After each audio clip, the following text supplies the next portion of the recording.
നിങ്ങളുടെ ഇഷ്ടപരമ്പര തിങ്കൾ കലമാൻ മുഴുവൻ എപ്പിസോഡുകളും എക്സ്ക്ലൂസീവായി സൺനെക്സ്റ്റ് ആപ്പിലൂടെ സൗജന്യമായി കാണൂ.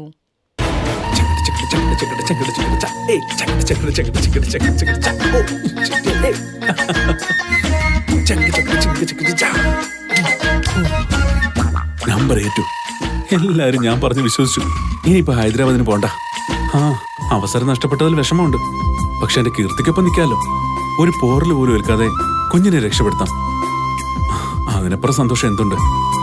രാഹുലേ, അയ്യോ മുത്തച്ഛൻ.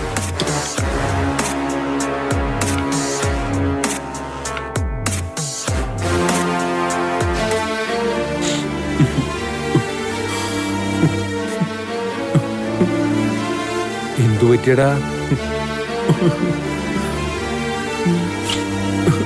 ഓ, ക്യാമ്പ് മാറ്റി വെച്ചതിന്റെ സങ്കടം.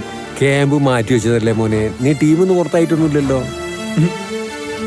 എത്ര നാളായി ഇങ്ങനെ? ഇതിപ്പോ മൂന്നാമത്തെ തവണ മാറ്റി വെക്കുന്നത്. ക്യാൻസൽ ചെയ്താ പിന്നെ അവസരം കിട്ടണമെന്നില്ല. അതൊക്കെ അതിന്റെ സമയത്ത് നടക്കൂ, നീ പേടിക്കാണ്ടിരിക്കും. ഒരു കണക്കിന് ഈ ക്യാമ്പ് നീട്ടി വെച്ചത് ഭാഗ്യായിന്നാ. നിനക്ക് കീർത്തിയുടെ ഒപ്പം തന്നെ കഴിയാലോ. ഈ സമയത്ത് ഭർത്താവ് കൂടി ഉണ്ടാകുന്നത് നല്ലതാണെന്നാ പറയുന്നത്. അത് ശരിയാ. പക്ഷെ ഞാൻ ഭാര്യയേക്കാൾ ഫുട്ബോളിനെയാണല്ലോ സ്നേഹിക്കുന്നത്. എന്റെ ഒന്നാം ഭാര്യ ഫുട്ബോളാ, രണ്ടാം ഭാര്യ കീർത്തി. കീർത്തി കേൾക്കണ്ട. എന്റെ ഒന്നാം ഭാര്യ കീർത്തിയാ, രണ്ടാം ഭാര്യയാണ് ഫുട്ബോൾ. അതുകൊണ്ടല്ലേ ഞാൻ പോവാത്തത്. നീ എന്താണ് ഇങ്ങനെ ആലോചിക്കുന്നത്? പ്രാർത്ഥിക്കുക മുത്തച്ഛ, നീട്ടിവെച്ച ക്യാമ്പ് പെട്ടെന്ന് തുടങ്ങണേന്ന്. അതിന് നിന്റെ കീർത്തി പ്രസവിച്ചതിന് ശേഷമേ തുടങ്ങുന്നാ തോന്നുന്നത്.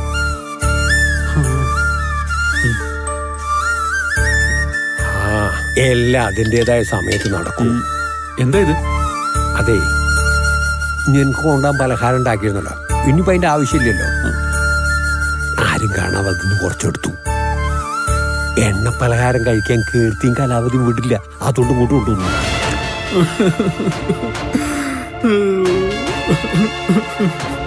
എന്തിനാണ്ട കരയണത്?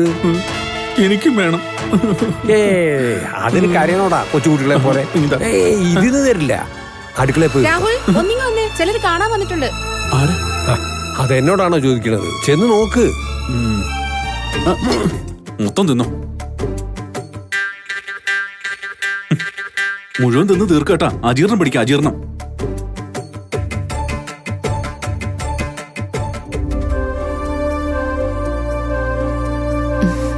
കീർത്തിക്ക് ഇദ്ദേഹത്തെ മനസ്സിലായില്ലല്ലേ?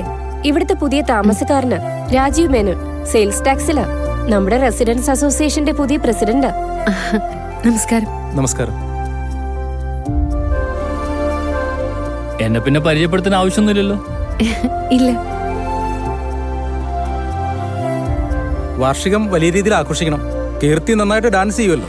കീർത്തിയുടെ ഡാൻസ് പെർഫോമൻസ് വയ്ക്കണമെന്നാണ് ഇവര് പറയുന്നത്. ഇപ്പോഴത്തെ സാഹചര്യത്തിൽ വാർഷികമേ വേണ്ടെന്ന് വെച്ചു. നമസ്കാരം. എല്ലാരും ഉണ്ടല്ലോ. റെസിഡൻസ് അസോസിയേഷന്റെ പുതിയ പരിപാടി വല്ലതുണ്ടോ? എന്നെ ഉദ്ഘാടനം ചെയ്യാൻ വേണ്ടി വിളിക്കാൻ വന്നതാണോ? ഏയ്, തന്നെ അഭിനന്ദിക്കാൻ വേണ്ടി വന്ന. ഇന്ത്യൻ ടീമിൽ സെലക്ഷൻ കിട്ടിയതല്ലേ.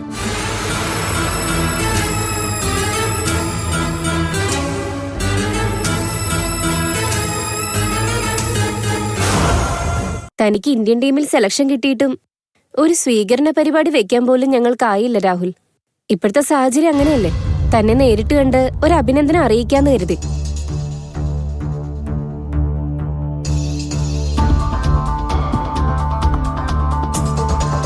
നാളെയാണല്ലോ രാഹുൽ ക്യാമ്പിൽ പങ്കെടുക്കാൻ പോകുന്നത്.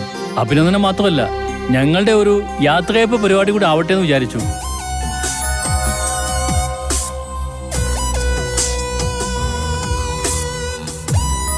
പ്രസിഡന്റ്, ഇതാ പൊന്നാടയാണ്. അയ്യോ, അതിന് രാഹുൽ നാളെ പോകുന്നില്ല. ക്യാമ്പ് മാറ്റിവെച്ചു. മാറ്റിവെച്ചോ? കഷ്ടായി പോയല്ലോ. ഇതിപ്പോ എത്രാമത്തെ തവണയാ ക്യാമ്പ് മാറ്റിവെക്കുന്നത്? ശരിയാ, ഞങ്ങളിപ്പോ അതിനെക്കുറിച്ച് സംസാരിക്കായിരുന്നു. ആരാ പറഞ്ഞ ക്യാമ്പ് മാറ്റിവെച്ചെന്ന്? ക്യാമ്പ് മാറ്റിവെച്ചിട്ടൊന്നുമില്ല.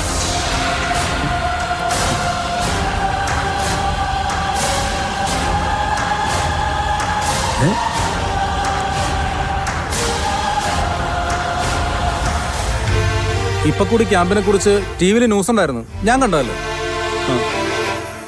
അവരറിഞ്ഞു കാണില്ല. ക്യാമ്പ് മാറ്റി വെച്ചിരിക്കേ.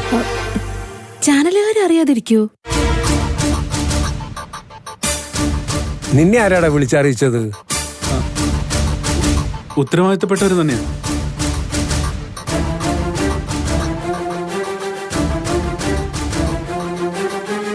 ആരോ രാഹുലിനെ പറ്റിച്ചതായിരിക്കും. ഏയ്, അറിയാവുന്നവരെന്നെ വിളിച്ചത്.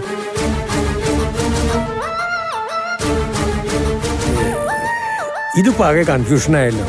ഒരു കൺഫ്യൂഷനും ഇല്ല. എനിക്കറിയാവുന്ന ഒരാള് ഫുട്ബോൾ ഫെഡറേഷനിലുണ്ട്. ഞാനൊന്ന് അദ്ദേഹത്തെ വിളിക്കട്ടെ.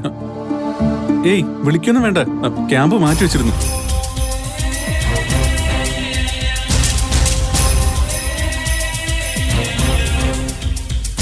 സാറൊന്ന് വിളിക്ക്. ആ ശരി.